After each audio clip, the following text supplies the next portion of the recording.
Hey guys, and welcome back to this channel. In this video, I'll be showing you guys how you can remove mutations from your plants on Grow a Garden. I'm not quite sure why you would want to remove the mutations, so you're just going to purchase it in the gear shop, and I'm just going to get it out because I already got it, but you're going to purchase it in the gear shop.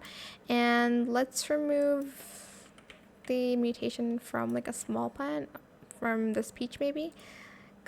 Just press on it and it's going to remove the mutation. Again, I don't really know why you would want to remove the mutations, because it does multiply the cost of your plants on Grow a Garden. But yeah, that is it for this video. I hope it was helpful for you guys. Don't forget to like, comment, share, and also subscribe to this channel if you haven't done that already. If you have any more questions about this video, just leave it in the comment section down below. I'll try my best to answer them all for you guys.